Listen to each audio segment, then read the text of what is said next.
Hi there, greetings, salutations. Welcome, race fans. My name is Jake Quarry. That is Derek Schultz, who apparently yesterday stole someone's paper tablecloth from the infield picnic area. Decided to wear it today as a shirt. This is a checkered flag, which is commonly waved at the end of auto races, including the Indianapolis 500. I'm surprised you didn't know that, Mr. IndyCar Radio Network. Actually, Derek, it's not a bad shirt. Yeah, it's a great shirt. But it's not like a T-shirt. What's the material? Oh, you want to feel it? No, I don't. But it's kind of stretchy.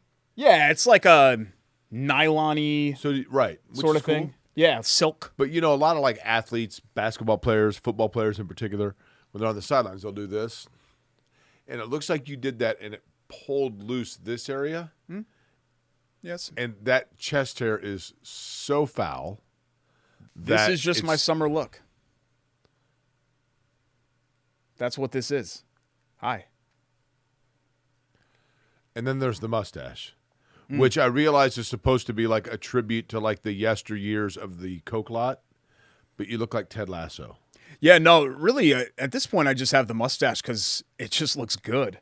Like, that's the reason that I do it now. It used to be about, like, tradition, and none of my college buddies really do it anymore. Yeah, I wonder why. So I'm keeping the tradition going, but it's a showstopper. Like, as much as you get stopped at IMS during the month of May when you're out there, times that times 5, and that's how much I get stopped because of the mustache. Okay. Carb day and race weekend.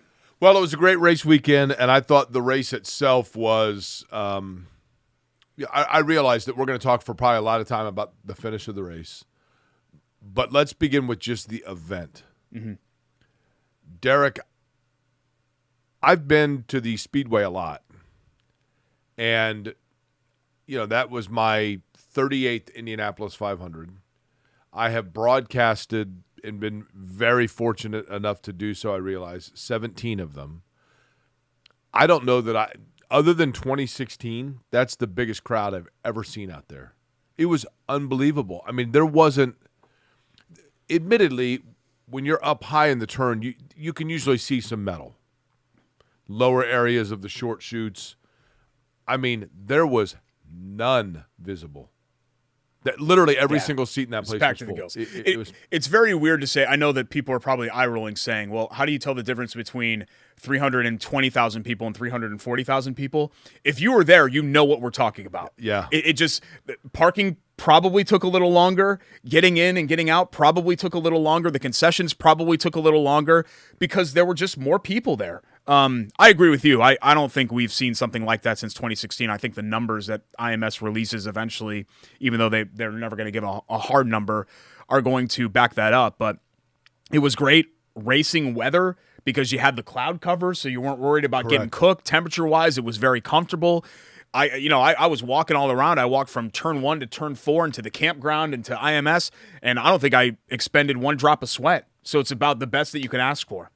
You didn't sweat at all? Usually I get real sweaty at the race. Yeah. Okay. Usually I get pretty sweaty. Okay. Mm-hmm. Kudos to the Indianapolis Motor Speedway and to all of the fans. Derek, I had, and I know I've talked about this a lot, but my friend Michael from Australia brought, was it 7 total or 8 guys? A guys trip from Australia. They came from Melbourne, Australia to go to the Indy 500. And none of them had ever been. None of them had ever been to the Indy 500. 2 were like pretty big race fans, and the rest of them were just there for the experience. And I will give them credit, okay? They basically said, you show us the ropes. And they went to Carb Day. They went to, on Carb Day, we went out to the bricks, you know, whatever else. They went to the parade with me. And they were total troopers, and, you know, we got up. Michael was your spotter.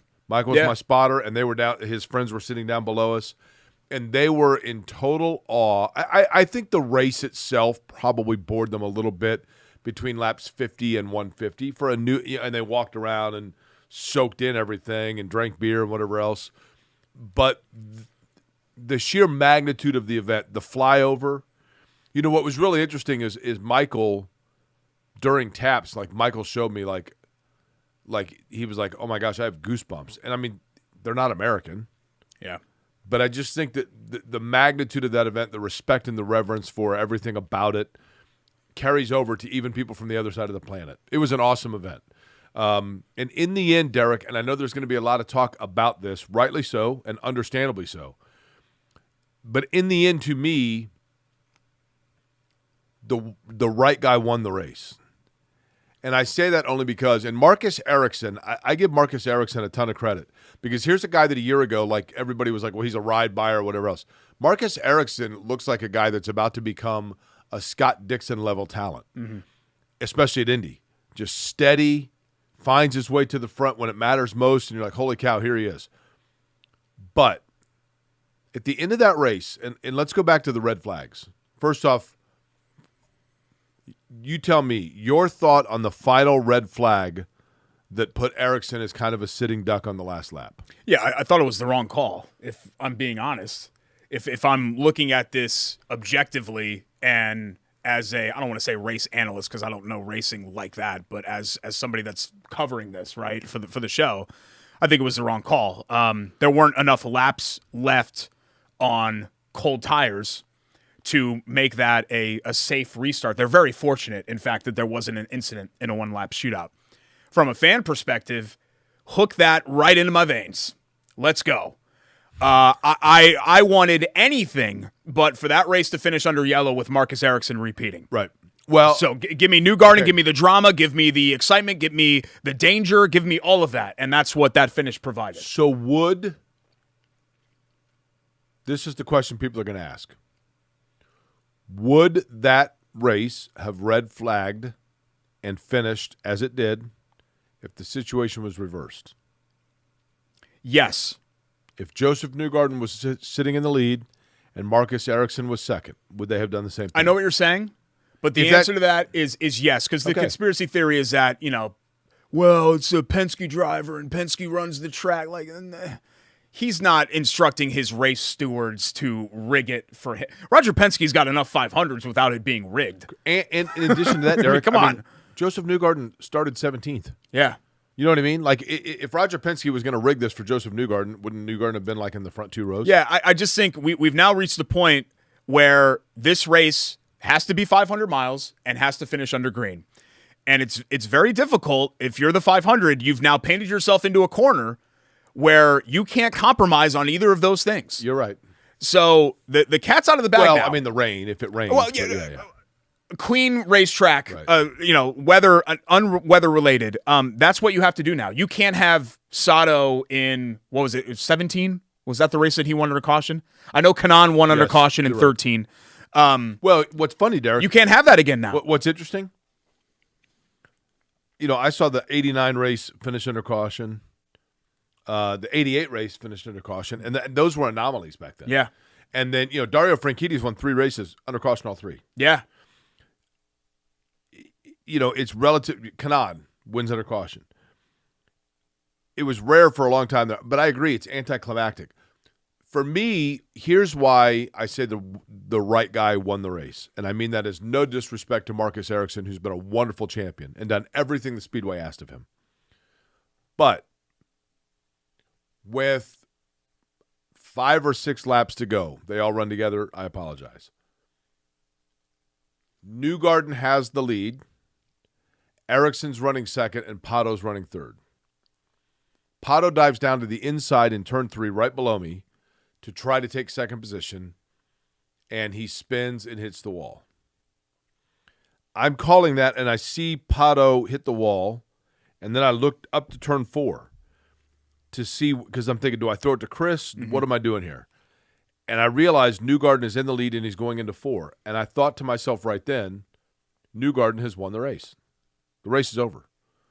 They're going to throw the caution, and they're going to do 5 laps under caution and flush the race out. They red flagged it.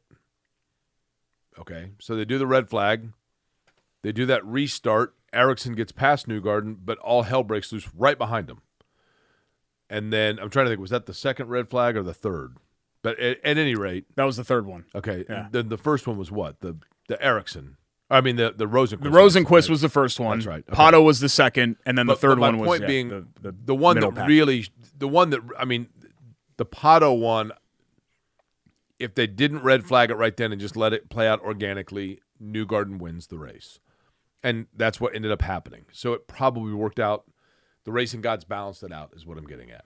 I really thought had it finished under green, I mean, if ifs and buts were candy and nuts, we'd all have a Merry Christmas. But if it finished under green, I thought Pato O'Ward was going to win the race. Yeah. I thought he was the strongest and the most aggressive. You don't want to be leading on the final lap or the penultimate lap. You don't. So, I think Newgarden even said that we wanted to be P2 for the one lap shootout because you knew that you can reel in whoever was in the lead there. So, I don't remember who said this. Was it Kanaan that said Indy picks its winner? Yes. Okay. I mean, that's what happened yesterday. And I think people can accept that. We can get mad about the finish and disagree with the call, but Indy picked its winner. Not the only one that picked Newgarden as the winner. Yeah, you did too. Yeah. Thank you. Not on this show, but yeah, you did. You're probably right. Yeah. After Carb Day, I saw him in traffic, Derek, quite frankly. Open disclaimer. I mean, they asked us on like Thursday to tape something for the fans' morning show, and in that I said Rossi because I had felt like Rossi all week. Mm-hmm. When I watched Carb Day and I saw Newgarden's car in traffic, I literally opened disclaimer, changed my tune. I told my cousin, I sent him a text and said, Newgarden's going to win the race. We're at the parade. I turned around to Shannon when he went past, and I said, there's the guy that's going to win the race right there. I just thought his car looked unbelievable in traffic. I did a show on Saturday morning, and I didn't want to pick Palou because I thought it'd be too boring. That's part of it too, right? And so they said, give me your race winner, and I was like, well, it'd be boring to say Palou. Let me guess, you said something. But I said, I did this with Will Power, and I'm just going to do it with Newgarden. He's too good to not eventually win this race. Yeah. So I'm just going to keep picking him until he finally wins. And that's kind of what I went with there. But that's how I always felt about Newgarden. It was never a matter of if for Josef Newgarden winning this race. It was when. He was going to win this race at some point. Here's a very cool story about Josef Newgarden, Derek. Josef Newgarden grew up karting a lot, go-karting in Newcastle at Dismore's place out in Newcastle. And he is one of the few that a lot of drivers you start hearing about, like when they're coming up through the ranks, you're like, oh, man, this kid, wait till you see him. That was not the case necessarily with Newgarden. The first time that I heard of Josef Newgarden was the year before he got into Indy Lights, now known as Indy Next, okay? And Newgarden, the year before that, I heard, it was actually Arnie Schrieben said, wait till you hear about this kid, Josef Newgarden. And he showed up in Lights, and, I mean, he took it by storm. And at that time, I was the Victory Circle announcer for the coverage of Indy Lights. And I basically got to know Newgarden because I interviewed him like 7 or 8 times. He kept winning. Yeah. He won every race. And I remember at Indianapolis after the Freedom 100, he is the only driver now to have won the Freedom 100 and the Indy 500. When he got out of the car, I remember the first thing I said to him was, it's not supposed to be this easy, right? And he was such a gregarious and personable young guy and very polite and did whatever was asked of him. I mean, any marketing stuff that IMS asked or the team asked, he did anything you wanted him to do. It seemed to Derek like an inevitability that he was going to end up with Roger Penske, that he was going to end up being like the great American boy. He's a super nice looking guy. He's got a chiseled chin. I mean, he's a very handsome guy. He's extremely personable.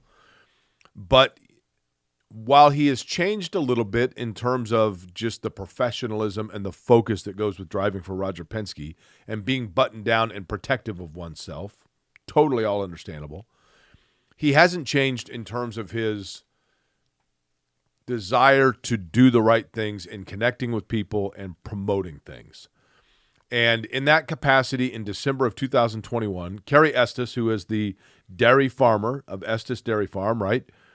When he was announced as the rookie dairy farmer as part of the program that we talk about for the American Dairy Association and the milk program of handing out the milk winner, this is Josef Newgarden. You can see in the back, right next to Kerry Estes in December of 2021.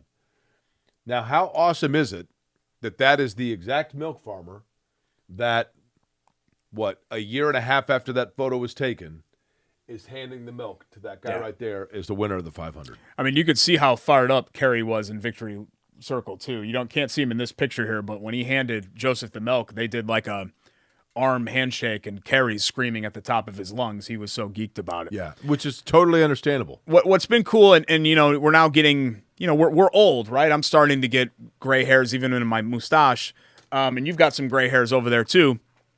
But what's been cool for me, Jake, is that we're now starting to see these guys grow and become right. Veterans, really. My first memory of Josef Newgarden was in either his first, was he driving for Sarah Fisher? Correct. That's so correct. His first or second year, we had him in the Firestone garage, and I'm like, this kid's like 21, and he's like 21 going on 41. Correct. He was just so with it and smart, and he just kind of picked it up right away, which wasn't surprising once you saw him behind the wheel of a car too. But now he's a dad, and to see him tear up about his wife and his kids and have them on the bricks, and the dude's 32. Like, Connor Daly's now been in 10 500s. Like, it's crazy to think that this is kind of where we are now, but that's what's been so fun about this. Also, what's fun, I believe this is true. You might want to back this up with Donald or somebody else. Of the guys that we were waiting for a long time to win this race, I think 12 is like the magic number, right? Second. Correct. Kanan and Derek, I think I gave you this information incorrectly in your defense. Kanan and Newgarden both won in their 12th start. Sam Hanks won in his 13th. Okay. Which is the... Well, I was thinking of another new age driver. I thought Power also won in his 12th start. I know Power's not really the fan favorite. No, 11th? Okay. Well, we'll get that in post. So, I thought I had a cool stat. How about this? How about forget this? It. Santino Ferrucci is the only driver in Indy 500 history with a minimum of 5 starts to never finish outside the top 10. Yeah, wild, huh? How about this for Ferrucci too? And this is an actual stat that I can verify because I looked this up. Do you know how many positions he's improved in those 5 starts combined? Let me guess. Now, he went from 4 to 3 yesterday, but he's improved 54. in everything. What are you doing? Did you guys have that on the radio network? Did you guys have that? Hi there. My name's Jake Query. I host a morning radio program in addition to Query and Schultz on the flagship affiliate of the IndyCar Radio Network, of which, by the way, I'm a broadcaster. So I've actually been a part of every race that Santino Ferrucci has run by broadcasting it. And in addition to that, I am a walking factoid. And what happened? You guys had that on the radio network then? Like James did Nick give that to you? Did Michael give that to you? Somebody gave that to you. That's not something that you just came up with off the top of your head doing the math. There's no way that you would have remembered all the years where Ferrucci I think I said at some point yesterday during the race, I said Santino Ferrucci's made up 53 spots in 4 races. All he needs to do today is add 3 more. I think I said that. Okay, well, let's get that one in post too, because that makes Jake look too good. All right. So we're getting rid of facts you want to throw out there to blow everybody away. We're not going to do any more stats on the show. We're just going to eat and drink and then send you on your way. It's Memorial Day anyway. I don't know how many people are watching this. All right, 3, 2, 1. Okay. I forgot what we were. we were mesmerizing everybody with your incredible knowledge. All right. I said we'd eat and drink, so let's get this out of the way. It's the most obvious. Out of the way. Well, I meant there's no anticipation on your head? here. You know exactly who we're going to pick for our American Dairy Association Indiana Winners Drink Milk Winner of the Week. It's the winner of the greatest spectacle in racing, the 107th running of the Indianapolis 500. Here's the thing. Not only is Josef Newgarden a winner of the 107th Indianapolis 500, not only is he everybody said he's the first American to win since Alexander Rossi. I'm like, it's not like that was in 1928, right? Yeah. He's Roger Penske's 19th win. He had made more starts as a Roger Penske driver than any driver who had yet to win the Indianapolis 500 in driving for Roger Penske. But most importantly, Josef Newgarden has been a huge friend and fan of the American Dairy Association of Indiana. He has gone around and promoted milk and promoted the Dairy Association and talked about how milk does a body good. He's done numerous things that they've asked. He's been a great friend to our friends at the American Dairy Association. A reminder that chocolate milk is a fabulous post-workout beverage because it contains more protein than... What are we doing? Okay. I'm drinking the milk facts. Oh, 2 hard-boiled eggs. Okay. More vitamin A than? 10 actually, cups of spinach. Actually, it's as much as. Potassium as? Banana. That's right. And your electrolytes. Is that what they're called? Yeah, and folate. What was that? Folate. I got some of my whiskers there. Chocolate milk is an excellent post-workout delicious. beverage. And Josef Newgarden, this milk's for you, buddy. And it immortalizes him. You know, I don't want to say legitimizes because he's already a legitimate star, but it immortalizes him. It's similar to me, Jake. My go-to example of this is Giannis, where you win the MVP and you're a couple of times and you're the best player in the sport for a period of time, but it's almost like until you win it. And I know we're talking about a team sport versus an individual sport, but now at least Josef Newgarden never has to answer that question again. Good. He's one of the greats in the sport and will probably put himself in the history books now with his face on the Borg Warner Trophy. Thanks so much to our friends, by the way, all month long in May for supporting the show at American Dairy Association, Indiana. Who is the next first-time winner? By the way, great time. Is this the first time we've been together since the Fastest Rookie Luncheon? Yeah. It's a great time. Yeah, great time. A lot of fun out there. I was super nervous and you did a good job. Brooke and Jenny and Sally and Terry. You did a nice job of calming me down because I get very nervous for that. It's a great group of people that are over there. As long as he stays in IndyCar, I think my new, I'm going to pick him every year until he wins is Pato. Yeah. Pelot would be right there, too. Pelot's right there, too. I mean, I can't believe that he rallied to finish fourth. That's incredible with the day that he had. Yeah. But you need to avoid the dumb stuff, and unfortunately, he wasn't able to do that. We come back on the show. Regis VK taking out Pelot, poor guy. Scary tire incident. We're going to talk about that and our other Indy 500 awards, including one of our favorites. I'm surprised nobody else does this. Mr. Irrelevant. That's right. The driver in the field. You didn't hear their name once. You didn't think about him once. You didn't see him once the entire afternoon. We'll talk about it when we come back. It's Corey and Schultz, ISC Sports Network.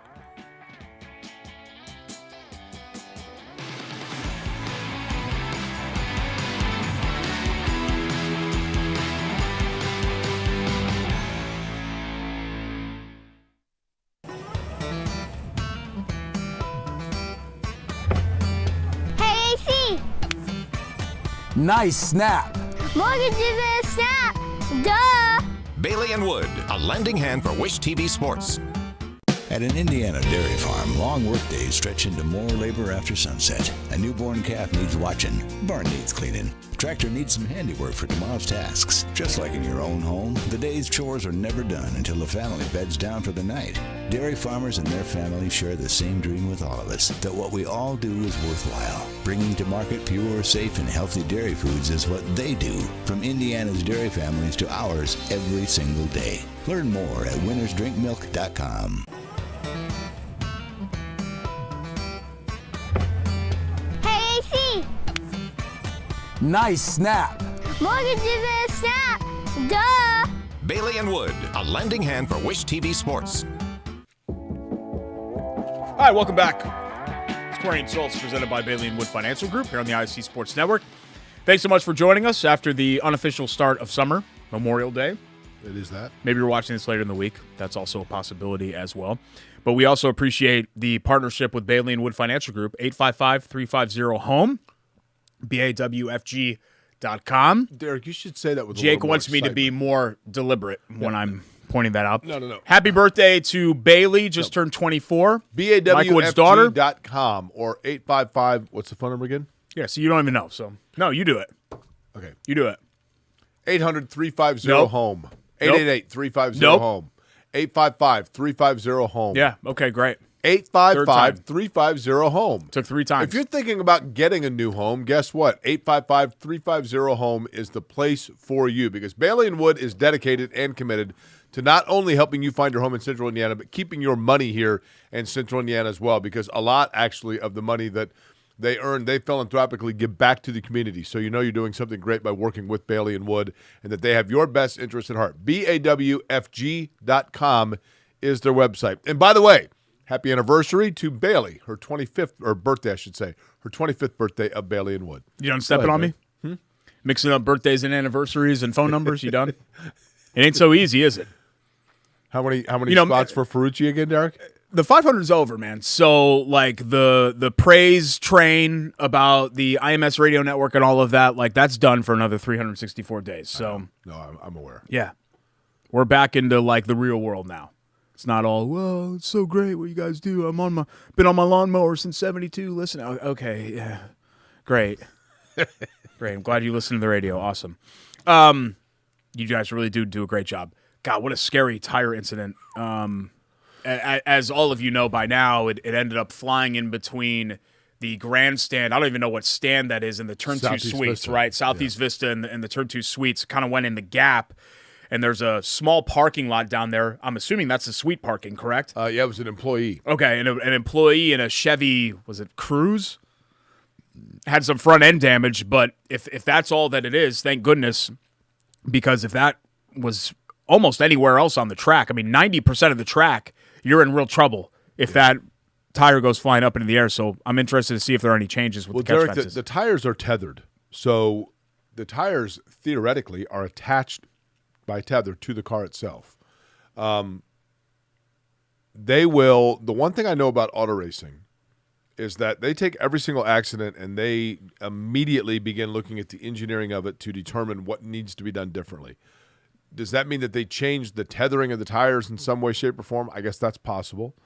The other thing is, do they, and I think they will explore this. I have no idea if this will come to fruition, but if it does not in any way, shape, or form impede the viewing experience, and I can't see how it would, then will they raise the fence? That's possible. I think that's possible. Yeah, but thank goodness that was avoided. Something to look at for sure. But again, we're not talking about a tragedy. We're not, that's a what if that I'm happy to say we don't have to really tackle here. Let's get to some of our awards. Jake and I you had the Aussies in town, so we didn't get the 90-minute best friend phone call like we usually do at the end of the race. We can do one tonight if you want to, where I'll chalk that as unlikely. Got to talk about our feelings about not only each other, but about the race as well. A lot of times these turn into like 9-minute conversations because you try to stump me with trivia and okay. Yeah, congratulations on the fruit you saw that way. So a couple here that jumped out to me. He finished where? So you looked at the box score at the end of the race and you thought to yourself, wow, this guy actually ended up having a pretty good day. Okay, two jump out at me on this. There were a couple of times in sequencing that Connor Daly got up kind of in the lead pack, but for the most part, he kind of fell backward. And then he ended up 8th or 9th. 8th, yeah, for Connor. That would be one of them. Second straight Although top it's 10. not surprising because he's run well there, right? Yeah, sure. But that's a solid finish. The one to me, because I literally, not only did we never on the radio network say this guy's name, I still can't tell you what his car looks like. Wow. Devlin DiFrancesco. Yeah. Finished 13th. Second highest finishing driver for Andretti Autosport. Second-year driver out of Canada that, comes with a lot of money. And so people are like, well, he's a ride buyer. He's not going to be there forever. That's a solid run, though, man. Not bad. I had Ryan Hunter-Reay finish 11th. That's good. Although the only problem with he finished where thing is the fact that he was leading. He was the leader in that group that he was off sequence, right? Correct. Yeah, okay. So Ilott, and there was one other one. I don't think I realized that he was in the lead. I knew Ilott led a lap or two. Yeah, I don't think I realized that about Hunter-Reay Hunter-Reay was leading when it might have even been when they came. It was the Kirkwood crash. Okay. I didn't realize when that. the Kirkwood crash happened. Remember, Hunter-Reay was in that front group that they then waved they'd waved everybody around to put him in sequential order. It was kind of weird, but otherwise, yes, I agree, and a good run for him, to be honest with you, because that he didn't have a great carb day. There was question about how his car was going to perform. And that's a solid run for him. He's obviously a talented guy. I mean, and at this point, he's just out there because he's a former winner and he can still turn laps. So, I don't think Ryan Hunter-Reay's entering this race thinking that he's going to win.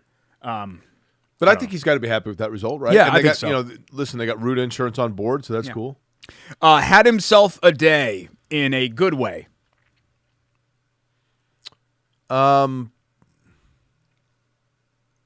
So somebody that kind of exceeded expectation a little bit? Probably Ferrucci. I mean, I know he started 4th, but... You knew he was fast, but he really was in contention for the win all day. A.J. Foyt's first top 3 finish since... Kenny Breck? Close. I don't know. Eliseo Salazar. Oh, wow. They hadn't had a better than 9th finish since 01, I think. Really? Yeah, that's how long it had been. Yeah. Solid day for Ferrucci, who does have the makings of a guy that might be a future star here. I mean, fans went bonkers when he was running up towards the front. Part of that's because he's driving for A.J. Foyt. But, he's got a little bit of like a – he's cocky. He's fun. He's got a little bit of like a Patrick Mahomes vibe about him. You know what I mean? He's so cool. does Pato O'Ward. Both those guys do. I put Callum Ilott. He was in a backup chassis, for God's sake. That's a good call. You thought on Thursday of practice week before quals, if you had to pick one guy that was going to get bumped, it was going to be Ilott in the Hugo's car. Yeah. Because you said they're not going to have speed. They're not going to make it. Derek, another guy that I thought actually had – it's unfortunate that he had a mechanical that knocked him out, that I thought had a pretty good day. Hear me out on this. It was a foregone conclusion when it was first announced that there would be a 34th car that R.C. Enerson was not going to make the field. Yeah. And that Able Motorsports team, they went out there, and he not only qualified, I mean, not well, but I mean, he was safe. He avoided safe the last row field. shootout. He avoided the last row shootout, correct. Nice guy. We met him at the American Dairy Association fastest rookie luncheon. He was a nice guy. And at one point in the race, he found himself, he had come out like on a pit sequence, and he was right in front of the leaders, and he was running pace with them. I mean, it wasn't like they just blew his doors off and lapped him. He was running a clean line and a good pace. I thought he looked like a guy that belonged. And, 50 laps in, his car craps out on him. Okay, that's unfortunate. But I thought from a driving standpoint, he showed himself very well. Yeah, for a team that has a Twitter follower of like 800, that's pretty good. Yeah, Able Motorsports. I mean, teeny tiny team. How many drivers in the field have fewer Twitter followers than you? Probably not many. Probably not many. I mean, I think all in all, when you look at especially the F1 drivers or just athletes in general, the IndyCar follower numbers aren't great. I'll bet you have more than 10. You think? Yeah. Yeah, maybe. Give me one. I'll look him up here real quick. Look up Enerson. We're just talking about him. Twitter followers of R.C. Enerson. What are you at right now on your follower account? You probably know the number, don't you? 17, 18? I was at 17 and change, I think. R.C. Enerson, 3,118 Twitter followers. Okay. Who's next? Let's just do some more back markers. How about Jack Harvey? He's been around at least a little bit, a little more established. He's going to have more than you. I would think, just because he's one of the few guys in the field better looking than me. So that plays a role in it. 18,200 for Harvey. I think I have right at that amount. I think I have fewer. I think I'm in the 17,000 though. Devlin DiFrancesco. Yeah, last one. Because we got other stuff to get to today. 4,481. Yeah. Okay. There we go. There's another one. You can add this up yourself, maybe at the end. Mr. Irrelevant. This is fun, isn't it? Do we look up? Who's your Mr. Irrelevant? Anybody you want me to look up, Greg? No, he's good. Now we direct random Twitter followers. Just put one of them up there on the screen that you want me to look up. Let's just look up one more. Okay, God, just one more. Let's do Callum Ilott. Well, he's gonna have a lot because of the the F1 stuff. Yeah. Let's not do Ilott then. Let's do. I'm trying to think of an American. Ferrucci. Yeah, Ferrucci's gonna have more than me. Ferrucci's probably got 40, 50K, I would guess. Okay, hold on. Santino Ferrucci. Because even he 12,400. Oh, that's it. Okay. Wow. How about that? I mean, I'm pretty important. I'm more important than a lot of IndyCar drivers. Alex Palou. Okay. What's your Alex guess? Palou got 62,500 followers. 50,000. Yeah. Okay. That's the first one that has more than me. All right, Mr. Irrelevant. Mr. Irrelevant's just a name who we never said all day. Yeah, but an established name, not like, I don't want to take. You could give this to Marco Andretti every year because he's just out there turning. Okay, laps. So somebody that you kind of expected something and from. not a back marker either. So somebody you expected something from, and then you're like, wait a minute. Was he in the race? Yeah. Scott McLaughlin. Yeah, man. He did not have a great day. He didn't have a terrible day, but he just kind of went out and turned 200 clean laps. That's a good one. I mean, I think Elio would have been up there, Elio's actually. Way up there. But Way the up one there. to me that really struck me right after the race was I don't remember hearing anything about Ed Carpenter all day. And He got up towards the top 10, yeah, and then, well, he was involved in that accident on the main straight. oh yeah, I didn't That know was that. him. Yeah. So I don't remember him. the last red flag was because of an incident with Benjamin Peterson and Carpenter. Oh, I knew Peterson. I didn't know Carpenter was. Yeah, involved. Carpenter was collected in that. Okay, But I then think I guess he can't be Mr. Relevant because if you're part of an incident, then automatically you have your name called. Elio's a big one. Yeah. I mean, Am I right? You can give this to Marco every year. Marco's never a factor in anything. yeah. I do wonder, for some of these guys like Carpenter that are still holding out hope, the competition level's just going like this. I mean, You're right. it's really hard for me to think of a scenario where Ed Carpenter's ever going to win this race. So allow me to ask this. Now that Josef Newgarden has won a race, who is the next driver that is going to be 8 years in and still you're going to be saying they're going to have to win it soon? Pelot? It's got to be Pelot or Pato, right? Yeah. They could win the next. I- Newgarden, Derek, here's another thing. Let me make a prediction right now. Okay? I'm not saying that this is as opposed to a prediction, how about this? Here is a possibility. I think it's entirely possible, even though he's no longer 24 years old. I think it's entirely possible, though, that now that Josef Newgarden has broken through and won one, that he could win like another 2 in the next 6 years. yeah. I could see this being like a Dario Franchitti situation where he wins, he becomes a repeat winner. It's just hard, man. It's hard. You got to have everything go your way. You're right. You really do. It's not even. You have to be skilled. There are no clunkers. There are no, who's that kid? Trevor Bain. Trevor Bain, yeah. Yeah, like there are no, clunkers like that in this race. But it's just hard. It requires a lot of luck. Let's get to our Hoagies and Hops hoagie This is fabulous, by the way. and hero of the I was week. hoping you'd do that because we already started a little bit of this. Is wonderful. This here is the Always Sunny, really delicious sando that Christina Sandwich. makes. So turkey, Munster, bacon bits, horsey mayo, lettuce, tomato, banana pep, and Red Hots. You don't need the mayonnaise.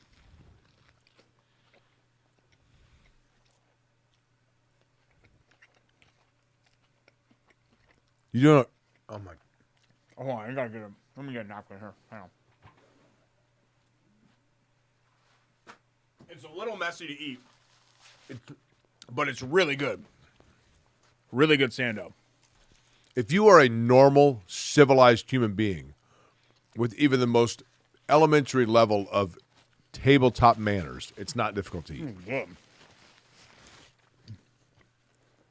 Really good sando. Also, we have our This looks Chili fabulous. Water Brewing tap room beer of the week. This is a new addition This looks great. to Chili Water, at least to the case where they have their canned beer, which you can get at 42nd and Boulevard, just like those delicious Hoagie and Hops Sandos. This is called the Lima Ranchera. So it's a nice Cerveza Lima. It's a great summer beer, right? Like when I think of summer beers, I think of like a lot of those name brand Mexican beers. It's But really you can good. get local and get this one. No, that's really good. Sorry, I bite my nails, so it's sometimes opening the cans is a little difficult for me How do you bite your 'Cause nails my- but not that sandwich? because they're like, my hands are like raw. This is really good. I love like a Mexican lager. Yeah, It's a Mexican lager with a little bit of the lime. you like, can definitely tart to taste it. the lime. I like it a lot. Oh yeah, Really good. this is like I'm floating in a pool Totally. and it's hot. So am I, but the beer's cold. It's hot, and you need a pool. Do you know what that's from? Watson's, right? Yeah, Yeah. your D-list celebrity softball. The game. Watson girls. That's a really. We're gonna bring this one back during the summertime. Cerveza Lima Ranchera from Chili Water Brewing. Hero of the week is Ferrucci. I mean, five top tens in 5 races is incredible. You would think that just getting collected by somebody else, that the odds are that would happen in 5 races, and it's never happened to him. He's incredibly fast. He's incredibly talented, and he's completely unafraid. There's just something very endearing about his whole attitude. And, I kind of wonder what the future holds for him. Not only Indy, just his motorsports career in general, because it feels like, 10, 15 years ago when somebody really talented would come through, it would be a big deal. But now everybody that comes through is really talented. Right. So it's kind of like, how much time do you spend on Santino Ferrucci when you've got 18 other guys that are in the series and then 18 more that are coming up through next or whatever else, or that we don't even know about that are international right now, that are going to be factors in this thing.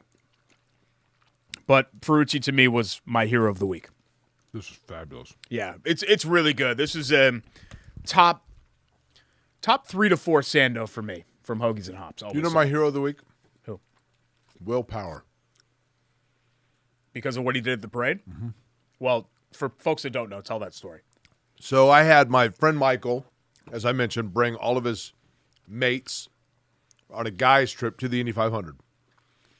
And thank you to Christy, who came out to Carb Day, and I had mentioned that I meant to get them an Australian flag to have at the parade. And Christy, her husband, is Australian. She's like, oh my gosh, we have one in the garage, hanging in the garage. So she gave me her address, and she put it in the mailbox, and I went and got it so that the guys had the Australian flag at the parade. And when Will Power came down the parade, and we were on Pennsylvania, but we were on our seats were on the east side of the street. Power is on the outside of his row, so as a result, he was on the far side. But they were waving the Australian flag, and Liz Power saw it and pointed to him, hey, look, Australian flags. Power hopped off of the car while it was moving and ran across the street and jumped up and down and gave them all high fives. Did and a hugs. selfie. Yeah. Took a picture and then got back in the car and went off. It's pretty cool. It was a great moment. And everybody was cheering and having fun with it. The parade is just so much fun, man. I love everything about the parade. I feel sad to admit this now. I've never been to the parade. I mean, for most race years... I would say you can come with my mom and I and Shannon next year, but... For most of the race years, in my defense, like the first 10 years that I went to the race... You should take your son to the parade. On Saturday, I was getting hammered, so I wasn't really... I wasn't there or in the right state of mind, I guess, to attend a parade where there would be other people and moving vehicles. Yeah. So, that's basically half of my Indianapolis 500s right there. I was in a field drinking Lime-A-Ritas or whatever I can't else. Look at you with that ridiculous mustache and take any of this serious. It's bushier than it's ever been. This is the most bushy that it's been. You know what's weird, man? Can we ban that word, please? This has been a weird show today. I have to go to a convention tomorrow at Notre Dame. It's like all the Big Ten schools are going to this convention at Notre Dame. I had no idea that I had this much. Like, I did like important Purdue stuff on Carb Day and over the weekend, and I had this mustache, and I was like, "Is that professional?" Like, it's an ag school, Derek. Half of their alumni association. I'm just a little worried. Like, I'm still like kind of in the infancy of my Purdue tenure, and I'm trying to impress them. Do you and own I've got Wranglers? This thing on my face, right? Like the jeans? Yeah. No, I get my jeans usually Gap clearance. What, pea stained? That was a pair of khakis, actually, that I got. Yeah, and it could have been coffee. It was a dried yellowish liquid. Okay. Mm-hmm. The sandwich is was fabulous, by the way. But I'm really hoping that mustaches come back, because when we were at Disney, I saw like 5 dads with mustaches, and I told Ashley. Yeah, they're all German. Their mustaches are coming back, and she said, I'm leaving if you do it again. I'm leaving. Love that play coming up. Lou Malnati's Who's Cooking coming up. Quick hits. It's the only time that we'll get away from the Indy 500 coming up in the next segment of the show as well. So stick around. It's Corey and Schultz. Just getting started here on Memorial Day. ISC Sports Network.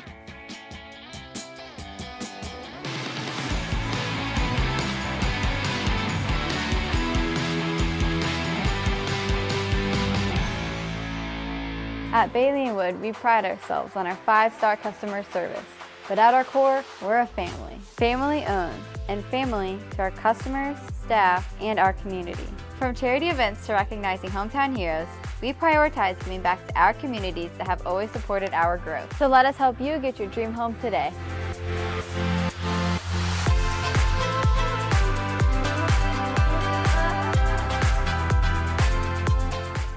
At an Indiana dairy farm, long workdays stretch into more labor after sunset. A newborn calf needs watching. Barn needs cleaning. Tractor needs some handiwork for tomorrow's tasks. Just like in your own home, the day's chores are never done until the family beds down for the night. Dairy farmers and their families share the same dream with all of us, that what we all do is worthwhile. Bringing to market pure, safe, and healthy dairy foods is what they do, from Indiana's dairy families to ours every single day. Learn more at winnersdrinkmilk.com. Welcome back, Query and Schultz, here on the ISC Sports Network alongside Jake Query. I'm Derek Schultz. Thanks so much for joining us. Still a holiday, still doing a show, though. That's how we roll. Did you prepare the sandwich? Yep. Did some horsey mayo get on? It's impossible that it did because I cut it in half before I put the mayo on.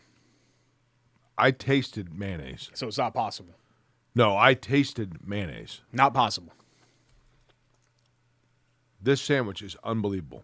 Yeah, it's a really good sandwich. It is so great that probably not even mayonnaise could screw it up, but I tasted it a little bit. Okay, well, stop being such a wuss about it.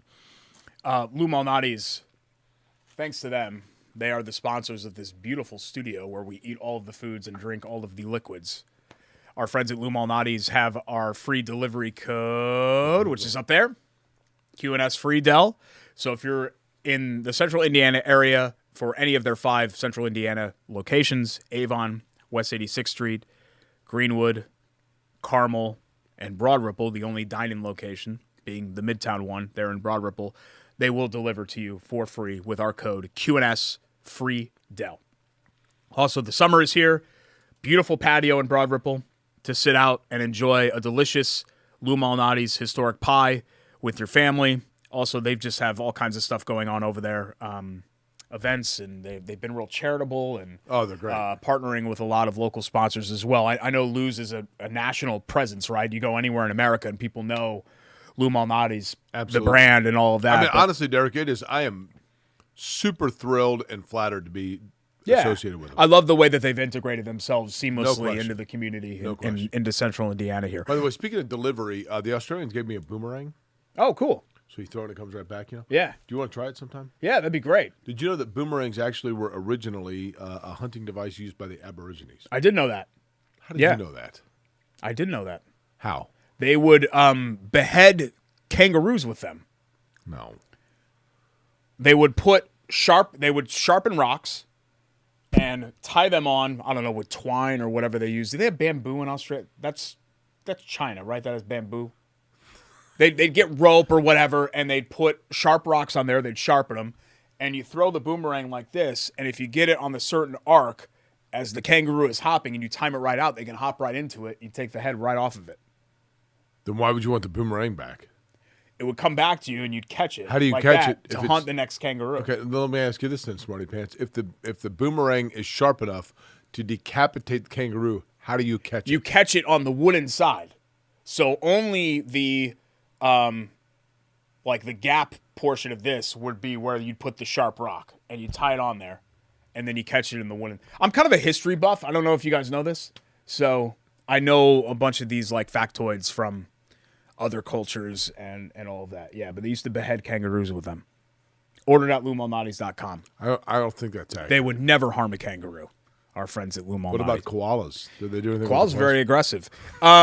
Who's cooking for koalas this week? Sleep 23 hours a day. They're very aggressive. Would not want to mess with a koala. Okay, when they're awake. Right. Sloths. When they're awake, you don't want to mess with them. Sloths call koalas lazy. I'll put a koala in your Grand Cherokee sometime, and I'll lock all the doors. And you have to sit in there for 10 minutes. Oh, and it would maul your face off. No, that would be a dream. It would maul your face off. Just hold them right there. Oh, they're so cute. You would have no skin remaining on your face. It'd be awesome. Roger Penske is who's cooking to me. Easy to say, well, Schultz, it's because he won his 19th race, right? No. Roger Penske's cooking because his purchase of the track happened right before COVID, and you thought, oh, my God, this is a big boondoggle. This is a disaster that he just bought this place, and now we've got COVID, and the world is changing and all that. If you were out there yesterday, you saw that the health of this race and the health of the Speedway, it's really as healthy as it's ever been, certainly this century. And, you know, while the race in significance and the Motor Speedway will probably never be what it was at its apex in the 80s, it's as good as it can conceivably be, I think, in 2023 and moving forward. So Penske's my pick for that. Okay. What would you say? 1983? Like, what would be the apex to you of the Indianapolis 500? Cultural significance, athletic significance, or later, 87? I would say from 1978 to 1987. Okay. So 83 is right smack dab in the middle, so not bad, right? That's pretty good. I mean, you had all the unswers in. You had. 86 you still had was the first time Mario it was in. broadcast live, but still, And those guys were celebrities outside Do you think Indianapolis. my hand looks unusually tan? It looks a little wrinkly. It looks a little prunish. Like, point it the other way. This way? Yeah, see like all the wrinkles in there? Now Yeah, look that's at, supposed to be because look at my hand. life It's experience. it's nice and smooth. Life experience there. I use a hand lotion Shocking. before I go to sleep. I'm sure you do. So I use a nice hand lotion that really smooths it out. Fills my pores very nicely. How smooth like in the IU days? What do you mean? Okay. It's very smooth. It's very nice. It's literally it's the last thing that I do before I go to bed. Well, I disrobe and then I put the hand lotion on and then climb into bed. Okay. What about There it is. No. No. Look at that smooth skin. Let me know when it's over. Nice and smooth. Let me know when it's over. That looks good. That looks good. Okay. See, the water just kind of throw a red beads. flag if I may. Kind of beads on the flesh a little bit because I've got the lotion. Okay. I can see That's now up that it's here. gone. Quick hits time. Only time we'll depart from the 500 stuff today. Congrats to Indiana State and Ball State baseball. They're both in the NCAA tournament. Sycamores are hosting top 10 RPI for the Trees. They've been a good program. And they won the Missouri Valley Championship. Yeah, a lot of history, right? Yeah. Kind of like Evansville. Ball State also win after winning the MAC in dramatic fashion. They hit a ninth-inning go-ahead grand slam to win the MAC tourney. So congratulations to ISU and Ball State for representing Indiana in the NCAA tournament. Did IU not make it, Greg? I thought they had a pretty good team this you know year. that Chris Lamonis that left Indiana to go to Mississippi State? A lot of trouble down there. Yeah, he won a national championship with somebody else's guys, and since then they've gone like this, right?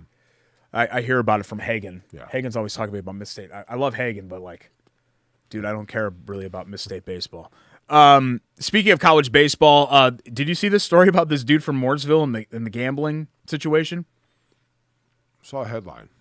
So Bert Neff, who lives in Mooresville, is being connected to the gambling scandals at UC and Alabama. Alabama, that's right. So the investigations have led to the firing of several coaches. So far, there have been no indication of player knowledge or game fixing, but all betting was halted for Alabama and Cincinnati baseball games due to suspicious activity between Neff and other people connected to the two programs. So I don't know if something was going on with the lineups or So what was he doing? Just what the deal helping? was. I couldn't find out. I don't know. I don't know if they know, or at least they haven't released that information yet. Sorry, I got something. I think I have horsey mayo in my eye. Congratulations to the Fever and Christine Sides. Serves you right. First win for them. They go and beat Atlanta. You may not have seen it because it happened right during the race yesterday. But 90 to 87? Yeah. Beat the Dream. Did you look at the score? No, I just said 90 to 87. And then a raucous locker room celebration afterwards. So Fever have got a long way to go, climbing their way back up. But You know what I just a figured nice out? and important win. If Aaliyah Boston played for the Celtics, her jersey would say Boston, Boston. Yeah. Boston on the front, Boston on the back. That's right. Be pretty cool. The Indians had a catcher named Nevin Ashley, and his wife's name was Ashley. I do recall that. So she was Ashley? Ashley, yeah. Okay. I also, my buddy Clark, who I went to IU with, his last name is Edens, and his wife's name is Edie. Edith Edens. It's kind of cool, right? Well, it's a really funky last name and a funky first name. Is your wife's name E-I-G-H or E-Y? No, EY, yeah. I think you had to have been born in like 2001 95, or yeah. something to have Ashley, the other name. That's fair. And now no one's named Ashley anymore. I like the name It's all Kaylee and names like that for everything. Is it time for Love That Play? Time for Love That Play. Okay.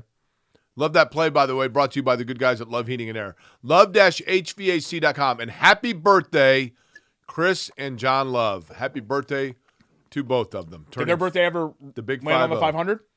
Yes. As a matter of fact, they were born, I believe, either the day of, or the day after Gordon Johncock won in 1973, kind of one of the most fateful Indy 500s. But, yeah, they had a couple of birthdays on the 500.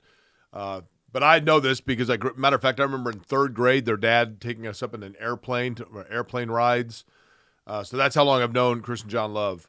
Great guys, and they want to treat you like family when it comes to, of course, a family-owned business, been around since 1920. They treat you like family when they are putting in an HVAC unit in your home.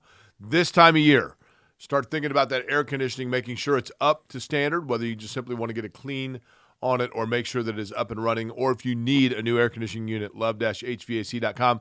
317-353-2141, bringing us each and every week our favorite play of the weekend. Derek, your nominee is? I chose this because it's kind of the last memory that he'll give us at the Indianapolis Motor Speedway in a career full of them, but he was a non-factor for the most part yesterday. But Tony Kanaan getting in the grass for a pass, that was pretty awesome. I just thought it was great. I mean, it was just kind of like the last, like, hey, there's the TK that I remember.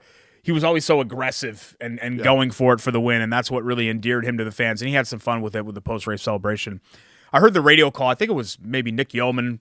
Might have been Denary who said he's got a landscaping bill as well. Might have been Michael that said that. But anyway, it was a great call on the IndyCar Radio Network about Kanaan's pass, something about a landscaping bill, and I was like, oh, that's actually like really witty and funny. And, you know, those guys that do that race are just really, really good at what they do. But, yeah, Kanaan is my pick for Love That Play. I hate to say this, Derek, because I'll take credit whenever I can. I think I was actually talking about Pato O'Ward when that happened. I think I said... I didn't know that you were involved at all. I remember calling Kanaan going down. I said, like, oh, they're going 4 wide, and it was Kanaan in the middle of Kirkwood and McLaughlin. But then later, it was O'Ward that went down to the grass, and I said, he's going to get a landscaping bill. Pretty sure. Not Kanaan? Maybe it was Kanaan. How many people got down in the grass? Well, those two definitely did. Yeah. Rossi might have a couple times. I mean, I don't know. Was there anything else that was I love that play for you? Love that play for me. Tony Kanaan showing the emotion when they showed the video tribute. Yeah, that was cool. You know, I mean, there's a reason the guy's a fan favorite. He has a love for the place. He came here as a kid that was driving for Mo Nunn. The only thing anybody knew about him was he told Dave First that he hadn't changed underwear in like a month because it was bad luck. Didn't speak great English.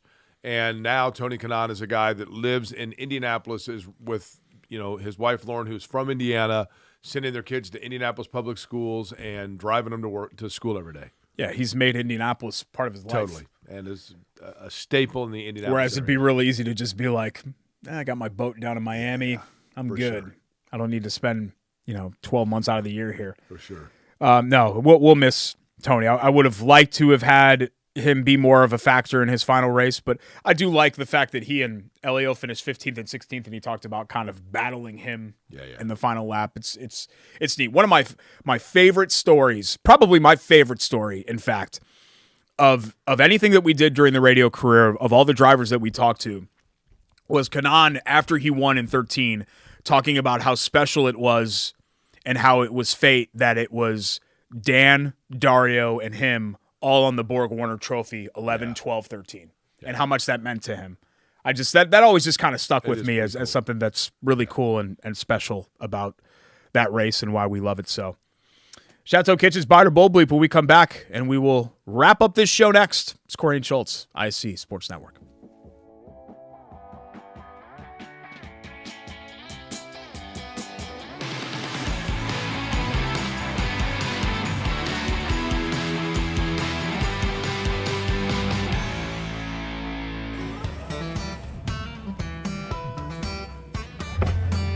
Hey, AC. Nice snap. Mortgage is a snap. Duh.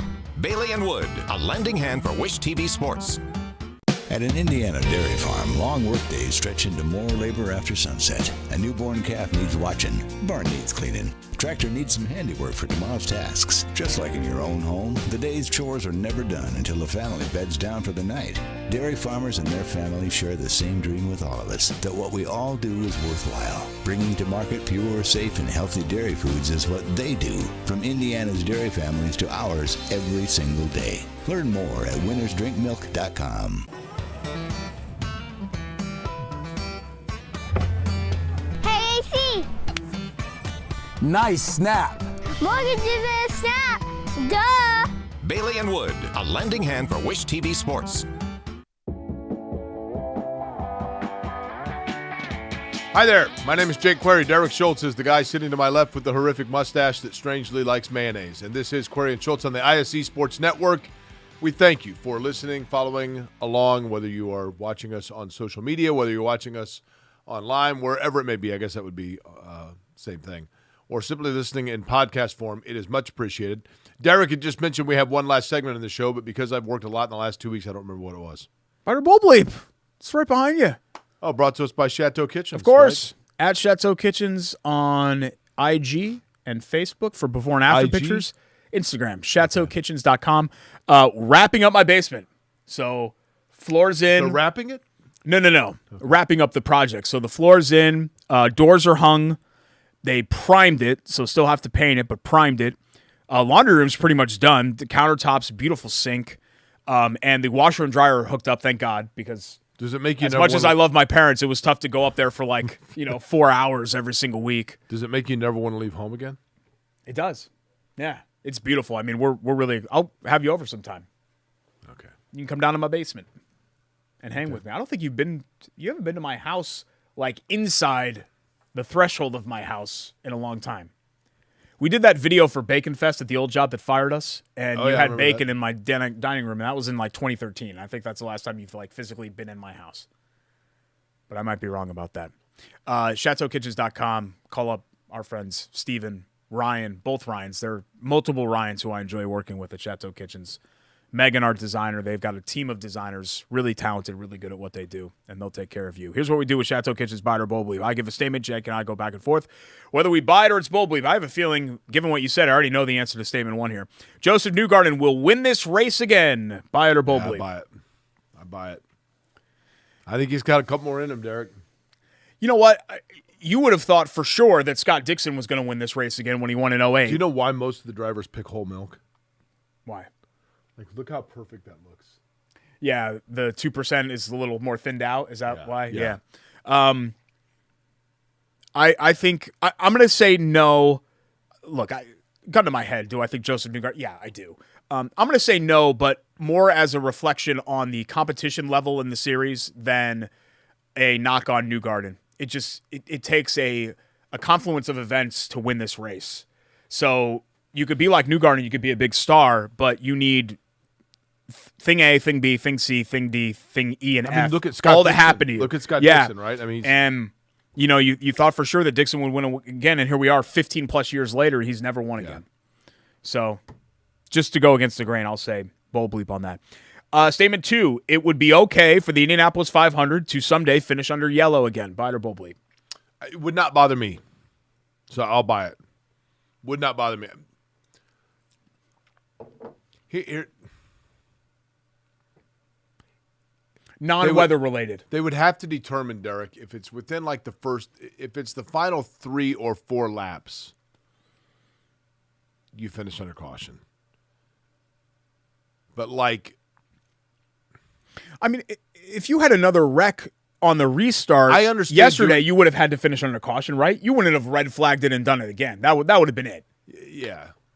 I mean, but it's tough. Doing it with 1 or 2 laps is kind of tough. Yeah, I mean, I have to think about the races that finish under caution. It's not like they stick out as sore thumbs. Right. Is it disappointing for it to? Of course it's disappointing for it to finish under yellow, but to me, Jake, you tell me if you agree with this. It's far more important to me that the Indianapolis 500 remains a 500-mile race. I would agree with that. Than Totally. it does The 505 how it's going to end when it comes to cautions and yellows no and argument greens. there. I really don't want it to be like this, NASCAR-y 502, 503, whatever else on there. You know what they could do, though, is they could turn it into where they don't pay out anything.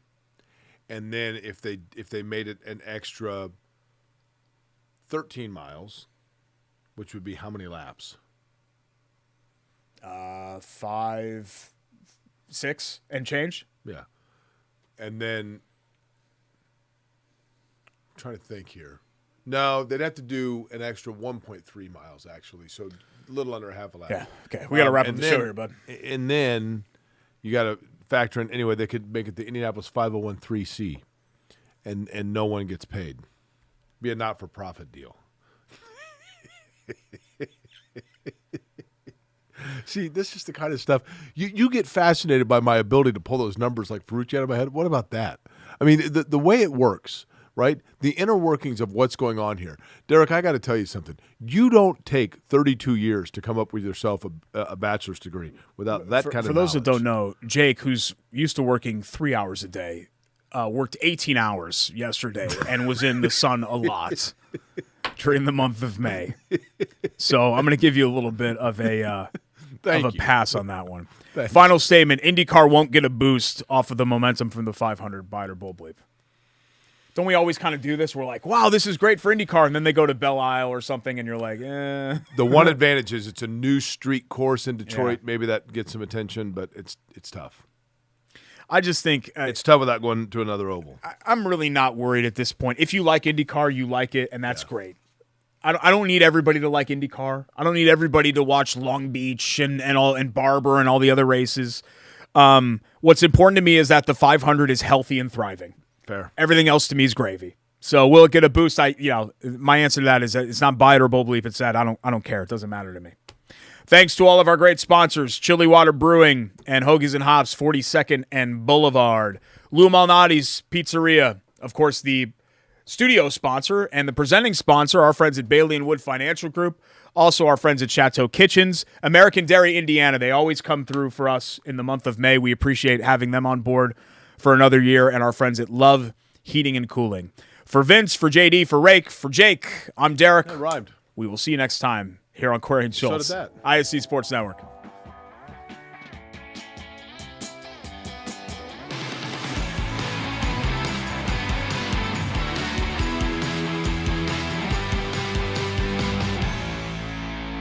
At Bailey & Wood, we pride ourselves on our 5-star customer service. But at our core, we're a family. Family owned, and family to our customers, staff, and our community. From charity events to recognizing hometown heroes, we prioritize giving back to our communities that have always supported our growth. So let us help you get your dream home today.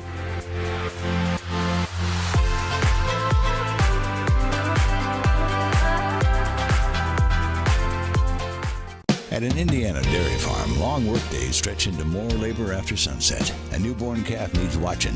Barn needs cleaning. Tractor needs some handiwork for tomorrow's tasks. Just like in your own home, the day's chores are never done until the family beds down for the night. Dairy farmers and their families share the same dream with all of us, that what we all do is worthwhile. Bringing to market pure, safe, and healthy dairy foods is what they do. From Indiana's dairy families to ours every single day. Learn more at winnersdrinkmilk.com. Your life is on the go. Now your viewing habits can be on the go. With the ISC Sports Network app, your team is at your fingertips. You can download years' worth of content from the ISC Sports Network library. High school, college, special events, weekly and monthly shows, wherever you find your favorite app. And you can always find out more information at iscsportsnetwork.com. McCulling in time. Oh, no! It's good. This one is good. There you go. Wow, Dawson makes a great catch. Spin, win, 3, bury it for Leland Walker. Tie the game they do with the dunk by Malik Edmonds. What a play. Oh, my goodness. I feel a little momentum starting to fall Ellen's way. Wrestler! Wrestler! Whoa! Shot at the buzzer. Got it! She got it! Oh, my goodness, what a shot! Brady. Hello. Did it again. Hello. Made the highlight reel again. That goes to Mentor and all kinds of room to run. Down the middle of the field, and he will not be touched. Jackson, hello. There we go. Stokes goes in, caught, ball ricochets. Wow. A huge hit. Wow. This has been an amazing display of goal scoring. Ball here. Harris scores. With 19 seconds left. Big players, big boy. I'm telling you right now, that's awesome.